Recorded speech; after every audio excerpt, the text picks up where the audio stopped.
جن لوگوں نے آج اپنے طاقت کے بل بوتے، اپنے تخت کے بل بوتے، اپنی سیاست کے بل بوتے یہ اعلان کرنا شروع کیا کہ ہم مسلمانوں کو کاٹیں گے، ماریں گے، قتل کریں گے، اسلام کو مٹائیں گے، خاک مٹائیں گے، تم سے تمہاری کھجلی نہیں مٹائی جا سکتی۔ کیا خاک مٹاؤ گے؟ تم کیا سمجھتے ہو اسلام کسی محلے کا مذہب ہے؟ کسی ایک بستی کا دین ہے؟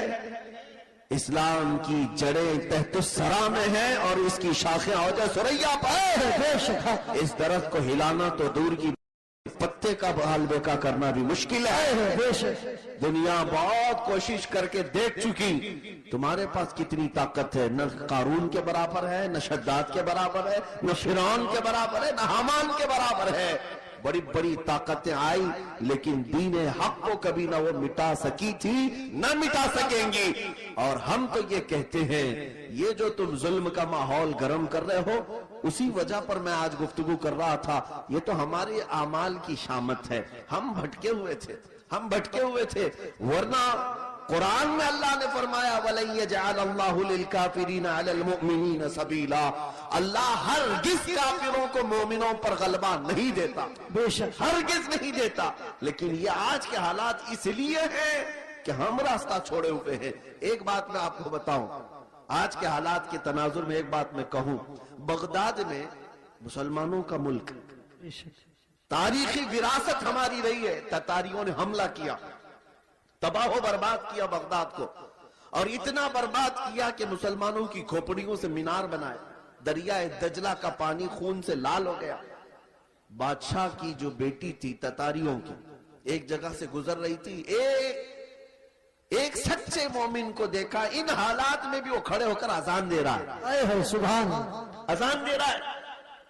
بادشاہ کی بیٹی تھی، اس نے کہا یہ اب کہاں سے آواز آ رہی جب ہم قتل عام کر رہے ہیں، گردن مار رہے ہیں، یہ کون ہے جو اذان دے رہا ہے؟ فوجی فوراً گئے اور پکڑ لائے، یا نمازیں پڑھنے سے روک رہے ہیں، یہ گراؤنڈ میں نہیں پڑھیں گے، وہ میدان میں نہیں پڑھیں گے، کتنے میدانوں کو تم قبضہ کرو گے؟ ہاں تم صرف اور صرف میدانوں کو روک سکتے ہو، پیشانیوں کو جھکنے سے کبھی نہیں روک۔ عبادت کا ذوق ہمارے پاس اللہ تعالیٰ کی آتا ہے۔ تو ایسے حالات میں اگر اذان دے رہا تھا کوئی تو تتاریوں کی وہ بڑی عورت تھی، بادشاہ کی بیٹی، اس نے گرفتار کروایا، لاؤ اس مولوی کو، اب کون ہے اذان دے رہا ہے؟ اس کو پکڑ کر کے پوچھا تجھے خبر نہیں ہے بغداد پورا ٹوٹ گیا، تباہ ہو گیا، برباد ہو گیا، لاکھوں لوگوں کی لاشیں پڑی ہیں اسی بنیاد پر کہ تم مسلمان ہو، ہم مار رہے ہیں، اور پھر بھی تم اذان دے رہے ہو۔ اس نیک و صالح عالم ربانی نے کہا ہاں سب نظر آ رہا ہے لیکن مجھے میرا رب بھی ہے، میرے لیے میرا رب بھی ہے۔ دنیا چاہے جو بھی ہو، جب تک میری سانس نہیں نکلے گی تب تک میں اللہ اکبر کہتا رہوں۔ سبحان اللہ، سبحان۔ اب سنیے، اس خاتون نے متاثر ہو کر کے پوچھا اچھا اللہ سب سے بڑا ہے؟ اللہ سب سے بڑا ہے؟ کہا ہاں اللہ سب سے بڑا ہے، اسی کی تم عبادت کرتے ہو۔ یہ ہمارے اور آپ کے لیے بہت ہی سوٹیبل بات ہے، تم اللہ کی عبادت کرتے ہو، لوگ یہ تم کو تانا ماریں گے اگر تم اللہ کی عبادت کرتے ہو تو اللہ تمہاری مدد کیوں نہیں کر رہا؟ یہی اس تتاری عورت نے کہا کہ تم اس کو اکبر کہتے ہو، پھر یہ بغداد میں یہ سب جو مرے ہیں یہ بھی تو وہی تھے، یہ مارے گئے، اور ہم لوگوں کو غلبہ حاصل ہو گیا بغداد پہ۔ دیکھو تتاریوں کو، وہ ظالموں کو اللہ تعالیٰ نے غلبہ دے دیا، تمہارا خدا ہی دیا ہے، پھر ایسا کیوں ہوا؟ بہت پتے کی بات سنیے، اس عالم دین نے کیا کہا کہ اے خاتون میں تجھے ایک مثال بتاتا ہوں، تم نے دیکھا ہوگا کہ بھیڑ بکریاں پالنے والا کوئی چرواہا بکریاں لے کر کے چلتا رہتا ہے، راستے پر چلتا ہے، ہوتا ہوگا نا آپ کے یہاں بھی ریوڑ، جی بکریاں چلتی رہتی ہیں، لیکن بکریاں پالنے والا ساتھ میں کتا بھی پالتا ہے۔ بکری اور کتے کا کیا لینا دینا، کون سا تعلق ہے؟ لیکن یہ چروائے سے پوچھیں، وہ بتائے گا کہ بکریاں چلتے چلتے کبھی ادھر ادھر چلی جائیں تو یہ کتا بھونک بھونک کر انہیں لاتا ہے اور پھر ریوڑ میں جمع کرتا ہے۔ چرواہا یہی بتاتا ہے کہ اس لیے سارے بکریوں کو وہ پھر سے ایک ریوڑ میں جمع کرے، اس لیے وہ پالتا ہے۔ کتے کو اس لیے چھوڑا جاتا ہے، اس لیے پالا جاتا ہے۔ بلا تشبیہ و بلا تمثیل، ذہنوں کو قریب کرنے کے لیے اس بغدادی عالم نے کہا ہم امت مصطفیٰ ہیں، ہم چلتے ہیں سیدھے راستے پر، لیکن جب کبھی ادھر ادھر بھٹکتے ہیں تو اللہ تم جیسے کتوں کو ہم پر چھوڑتا ہے، کتوں کو چھوڑتا ہے تاکہ تم بھونک بھونک کر کے واپس صراط مستقیم پر لے آ سکو۔ میرے عزیزو، آج یہ جس قدر مظالم ہو رہے ہیں، یہ تمہیں سیدھے راستے پر انشاءاللہ ایک نہ ایک دن ضرور لے کے آئے۔ انشاءاللہ میں محسوس کر رہا ہوں، چند سالوں پہلے ہر جلسے میں لبیک یا رسول اللہ کا نعرہ تو نہیں لگتا تھا، لیکن ظالم کتوں نے جب بھونکنا شروع کیا تو اب پھر ہمارا ہر بچہ لبیک کہنے لگا۔ لبیک لبیک لبیک یا رسول اللہ، لبیک لبیک یا رسول اللہ، لبیک لبیک یا رسول اللہ، لبیک لبیک یا رسول اللہ۔ اب بات صرف اتنی ہے، میں نے جو عنوان آپ کے سامنے رکھا وہ یہی ہے کہ جب تم اپنی حیثیت کو پہچان لو کہ میرا راستہ کچھ اور ہے، جس دن تم اس نقطے پر آ گئے، میرے عزیزو، عزتیں تمہاری ہے، طاقتیں تمہاری ہے، اقتدار تمہارا ہے، جس طرف رخ کرو گے مولا تعالیٰ اس ہوا کو تمہارے زیر نگی فرمائے گا۔ تمہیں پتہ نہیں ہے کہ تمہاری تاریخ کیا تھی۔ ہماری تاریخ اقبال کی زبان سے اگر سنو گے تو اقبال کہتا ہے ٹل نہ سکتے تھے جنگ میں اگر جنگ میں اگر اڑ جاتے تھے، پاؤں شیروں کے بھی میدان سے اکھڑ جاتے تھے، تو جس سے سرکش ہوا کوئی تو بگڑ جاتے تھے۔ ارے تیغ کیا چیز ہے، ہم توپ سے بھی لڑ جاتے۔ دشت تو دشت ہے، دریا بھی نہ چھوڑے ہم نے، بحر ظلمات میں دوڑا دیے گھوڑے ہم نے۔ آ گیا عین لڑائی میں گر وقت نماز، قبلہ روحوں کے زمین بوس ہوئی قوم حجاز۔ ایک ہی صف میں کھڑے ہو گئے محمود و ایاز، نہ کوئی بندہ رہا نہ کوئی بندہ نواز۔ یہ ہماری تاریخ تھی، یہ ہماری تاریخ تھی۔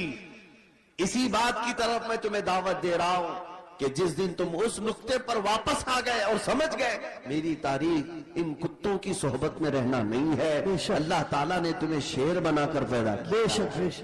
ہاں، اللہ تبارک و تعالیٰ نے تمہارے متعلق قرآن میں فرمایا کنتم خیر امت اخرجت للناس، تم خیر امت ہو جو لوگوں میں اللہ تبارک و تعالیٰ نے تمہیں بنایا ہے، لہذا ایسے ویسے کی طرف تمہیں دیکھنے کی ضرورت نہیں۔ مجھے افسوس اس بات کا ہوتا ہے جب ہمارا نوجوان یہ کہتا ہے نئی فلم آئی ہے، اس میں فلاں ایکٹر ہے، فلاں ہیرو ہے، بال اس کی طرح، کپڑے اس کی طرح، پینٹ پھاڑ لیا، صرف ایک نچنیاں کو دیکھ کر کے، ایک مجرا کرنے والے کو دیکھ کر کے اپنا آپا کھو گیا، اپنے آپ کو بدل لیا۔ اور ہمارے گھر کی خواتین صبح سے شام تک سیریل کے سامنے، ٹیلی ویژن کے سامنے، اور خواب وہی سجا رہی ہیں کہ شاید ہمارا بھی گھر ایسا ہی ہو، ہمارا لباس بھی ایسا ہی ہو۔ میرے عزیزوں، دنیا کیا کرتی ہے اس کی تمہیں فکر نہیں ہونی چاہیے۔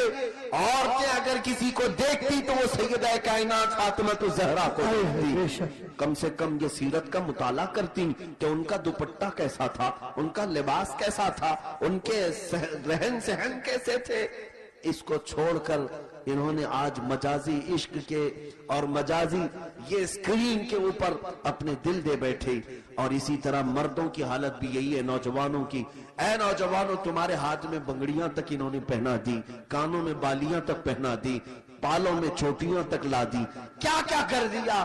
یہاں ہمارے اچھے بھلے مرد کو عورت بنا دیا، جی عورت بھی نہیں مخنث بنا دیا، اور اس پر یہ مزید یہ سمجھتا ہے کہ یہ فیشن ہے، یہ فیشن ہے۔ ارے ادھر سے ادھر سے پھاڑ کر کے پہننے والا، ننگا گھومنے والا اگر فیشن زدہ ہے تو پھر کتا اور بھینس بیل بکری یہ زیادہ فیشن زدہ ہے، کیونکہ وہ تو کپڑے ہی نہیں پہنتے۔ اگر ننگا ہونا ہی فیشن ہے تو جانور سب سے بڑے فیشنیبل ہے۔ میرے عزیزو، جنگلی دنیا کو نہ دیکھو، جو جنگل راج بنانا چاہتی ہو ان کو نہ دیکھو۔ اگر تمہیں زندگی کے ایمان کے مزے لینا ہے تو مدینے والے کی طرف دیکھو۔ نبی پاک صلی اللہ تعالیٰ علیہ وسلم کے اخلاق سے بڑھ کر کسی کے اخلاق ہے نہیں، ان سے بہتر کردار کس کا ہو سکتا ہے۔ میرے عزیزو، آج دنیا اگر تم سے بھی منہ پھیر رہی ہے تو اس کی وجہ یہی ہے کہ تمہیں خود نبی پاک کی سیرت نہیں معلوم۔ ایک میں اپنی بات بتاتا ہوں تجربے کی. ایک بار ایک ٹرین سے میں اتر رہا تھا, ایک نوجوان نے, میلاد کا دن تھا 12ویں شریف کا, اس نے مجھ سے پوچھا کہ کوئی ایسا عمل بتا دیجئے جو رسول اللہ کو خوش کر دوں. سبحان. ربیع الاول شریف میں آپ بھی کمکمے لگاتے ہوں گے, سجاتے ہوں گے نا گلیاں, جلوس بھی نکالتے ہیں, ساری چیزیں کرتے ہیں, لیکن کچھ کام اور بھی ہیں تمہارے ذمہ. اسٹیشن میں تھے, ریلوے اسٹیشن سے اتر رہے تھے, میں نے اس نوجوان سے کہا بیٹا اگر کچھ کرنا ہے تو دیکھو ہم اسٹیشن پہ ہیں, جاؤ کوئی بوڑھا یا کوئی کمزور ہو جس کا سامان بھاری ہو تو اٹھا لو, یہ میرے نبی پاک کے اخلاق, حضور کی سنتوں میں سے اور حضور کے اخلاق کریمانہ میں سے یہ بات تھی. مکہ میں حضور اس بات پر مشہور تھے کہ اگر کوئی بوڑھا سامان اٹھا کر جا رہا ہوتا, نبی پاک خاموش نہیں کھڑے ہوتے, اس کا سامان اپنے کندھے پہ لے لیتے. ہاں, حضور اکرم صلی اللہ تعالی علیہ وسلم کے متعلق حضرت خدیجہ الکبریٰ رضی اللہ تعالی عنہ نے بھی یہ فرمایا کہ آپ بوڑھوں کا, کمزوروں کا بوجھ اٹھاتے ہیں, اللہ آپ کے ساتھ برا کبھی نہیں فرمایا. میرے عزیزوں, میں آپ کو ایک تجربے کی بات بتا رہا ہوں. وہ نوجوان گیا ڈھونڈتے ہوئے, ایک بوڑھی عورت اتر رہی تھی 2 بڑی تھیلیاں لے کر, اس کے پاس گیا کہ اماں جی یہ مجھے دے تو میں پہنچا دوں گا آپ تک. پہلی بات میں ظاہر سی بات ہے اجنبی کو کون سامان دے گا, اس نے منع کیا کہ بھائی چھوڑ دو, میرا سامان مجھے لے جانے دو. وہ نہیں دے رہی تھی, اس نے ضد کیا کہ مجھے دے دیجئے. وہ خاتون کہنے لگی پہلے یہ تو بتا تو کولی ہے یا سامان اٹھانے والا ہے, ڈریس سے تو نہیں لگتا, کہیں میرا سامان اٹھا کے بھاگ گیا. اس نے حقیقت بتائی, اماں جی بات یہ ہے کہ آج 12 ربیع الاول ہے, سبحان, ہمارے پروفیٹ محمد صلی اللہ تعالی علیہ وسلم کا جنم دن ہے, اور ہمارے نبی پاک صلی اللہ تعالی علیہ وسلم بوڑھوں کا اور کمزوروں کا بوجھ اٹھاتے تھے. ان کی یہ عادت تھی, میں چاہتا ہوں کہ ان کی وہ ادا پر میں عمل کر کے ان کو خوش کر دوں. سبحان سبحان. اس عورت کے دل پر یہ بات لگی, وہ نان مسلم تھی. اس نے سامان اٹھا لیا, جہاں تک جانا تھا وہ خاتون کے ساتھ گیا, ٹیکسی کیا اور بھیج دیا. نمبر شیئر کر لیے تھے, وہ عورت چلی گئی سامان لے کر. میرے عزیزوں, 6 مہینے گزر گئے اسی طرح سے.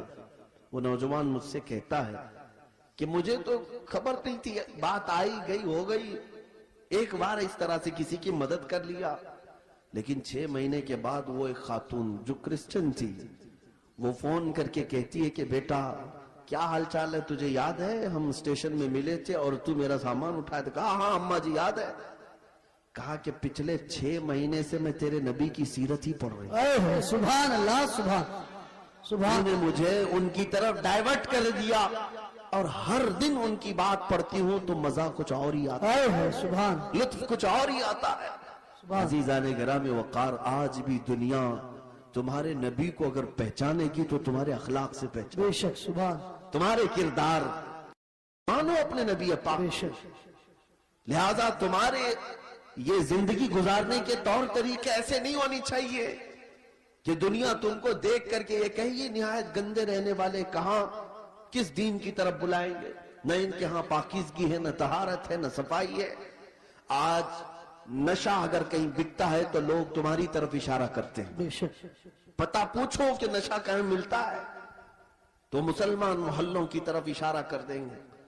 کرتے بھی یہی ہیں, بیچتے بھی یہی ہیں. اور میرے عزیزوں, سب سے زیادہ جرائم کہاں ہوتے ہیں؟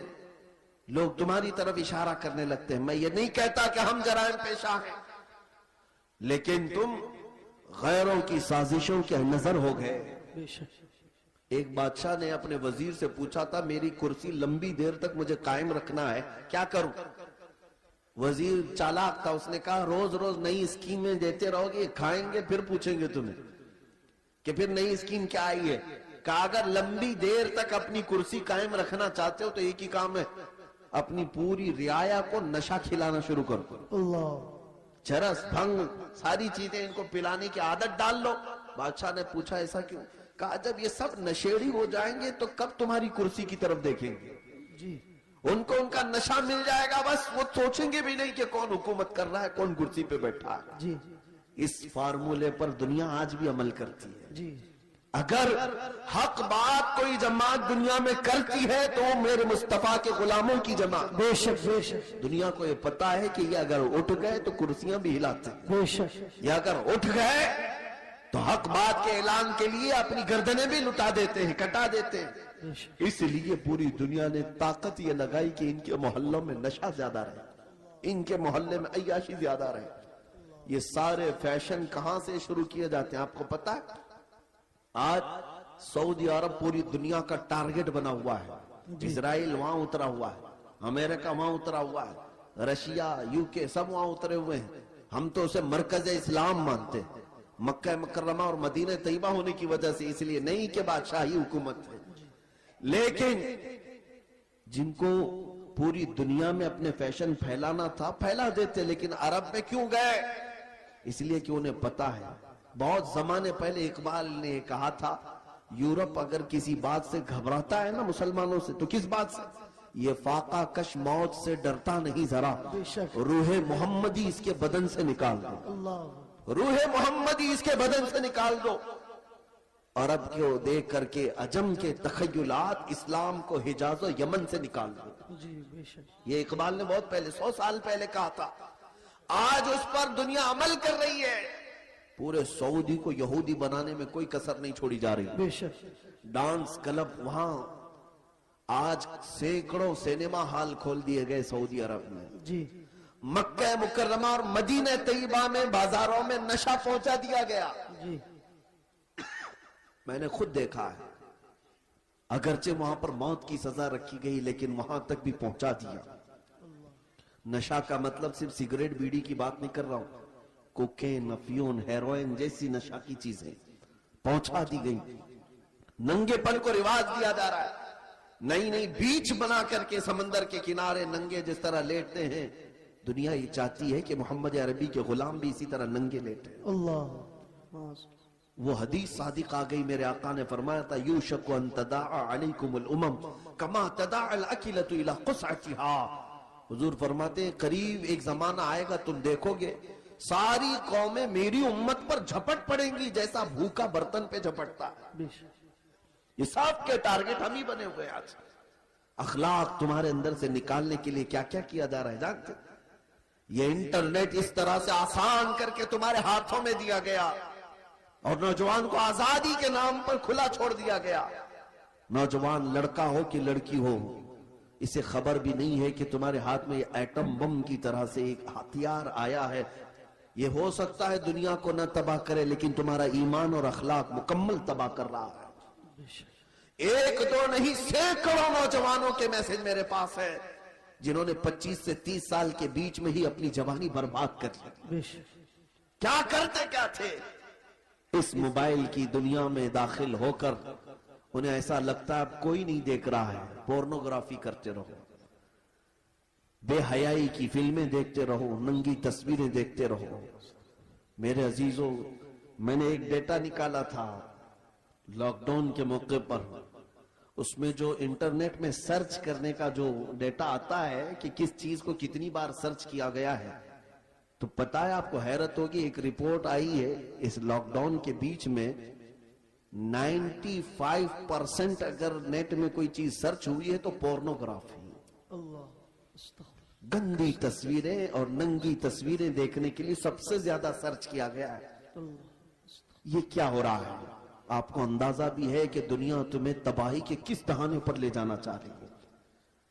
میں آج یہ باتیں کھل کر اس لیے عرض کر رہا ہوں کہ اگر آج تم بیدار نہیں ہوئے، کل تمہارے آنے والے بچے یہ نہ پوچھے کہ محمد کس کا نام تھا۔ معاذ اللہ رب العالمین۔ قرآن کیا چیز ہے؟ کیونکہ میں نے یہ جدہ میں، عرب میں، سعودی عرب میں ایک شیخ کو کہتے ہوئے سنا، عربوں نے اپنے بچے آسٹریلیا میں، امریکہ میں پڑھنے کے لیے بچپن میں ہی ڈال دیے تھے، اور جب بچے وہ جوان ہو کر کے آئے تو اپنے باپ سے اس بات پر لڑنے لگے کہ اللہ ایک ہی کیوں ہے۔ یہ کہاں کی بات کر رہا ہے؟ عرب کی بات کر رہا ہوں۔ آج یہاں کے بھی حالات کوئی دیگر نہیں ہے، تم نے بھی بچے پیدا ہوتے بولتے ہی دوسروں کی جھولی میں ڈال دیا۔ تم یہ چاہتے ہو کہ میرا بچہ فر انگریزی بولنے لگے تو بہت بڑے کمال کا بچہ ہے، بہت پہنچا ہوا بچہ ہے۔ تمہیں پتہ ہی نہیں کہ دنیا اپنے قدموں میں غلام بنانے کے لیے سارے ہتھیار لا کر رکھ چکی ہے، لیکن پھر بھی میں اپنی اس کشت ویراں سے مایوس نہیں۔ اس دنیا نے جو کرنا تھا سب کر لیا ہے. آپ کو پتا ہے ہر اسکول میں ایجوکیشن میں سیلیبس بدل کر کے کیا کیا چیزیں زہر کے طور پر ڈالی جا رہی ہیں, کیا کیا چیزیں ڈالی جا رہی ہیں. مسلمان بچوں کے ایمان کب کے تباہ ہو جائے. ایک اسکول کے ایک کتاب میرے پاس لائی گئی تھی, کافی سال ہو گئے, جس میں چوتھی یا پانچویں کی یا تیسری کی, اس میں انگلش میں ایک پوئم تھی جس کا مطلب یہ ہوتا تھا کہ خدا کبھی کبھار اترتا ہے, انگلش میں گاڈ اترتا ہے اور بیچ پر ناچنے والیوں کو غور سے دیکھتا ہے, کبھی وائن پیتا ہے. نعوذ باللہ من ذالک. یہ بچپن کے ان دماغوں میں اگر یہ چیز جائے. میں کتاب تلاش کرتا رہا, مجھے نہیں ملی. کسی صاحب نے کہا تھا کہ کوئی ٹیچر یہ پڑھا رہی تھی اسکول میں, اگر یہی سارے معاملات رہے تو میرے آقا کی وہ حدیث بھی صادق آتی, کل مولود یولد علی الفطرہ وابواہ یحودانہ او یمجسانہ او ینصرانہ. ہر پیدا ہونے والا بچہ اسلام کی فطرت میں پیدا ہوتا ہے, لیکن اس کے ماں باپ اسے یہودی بنا دیتے ہیں, عیسائی بنا دیتے ہیں, یا آگ کا پجاری بنا دیتے ہیں. آج یہی تو حالات ہے. تمہارے گھر کا بچہ تو ایمان پر پیدا ہوا تھا, لیکن تم نے کسی اور کی گود میں ڈال کر کب کے اسے کافر بنا دیا. اور نبی پاک صلی اللہ تعالیٰ علیہ وسلم نے یہ بھی فرمایا, قیامت کے قریب ایک زمانہ ایسا آئے گا تم پر, صبح تم مومن رہو گے, شام میں کافر ہو جاؤ گے. رات کو مومن سو گے, صبح کافر اٹھو گے. میں سوچتا تھا ایسا کیسے ہو سکتا ہے. میرے عزیزو, دنیا نے اتنے ہتھیار بھی تمہارے پاس رکھ دیے ہیں, تمہیں خبر بھی نہیں ہوتی. تم گانے سنتے سنتے سو رہے ہوتے ہو, کئی کفریہ کلمات اس میں آتے ہیں. رات کو تو ایمان والے تھے, صبح سن کر کے کافر ہو چکے.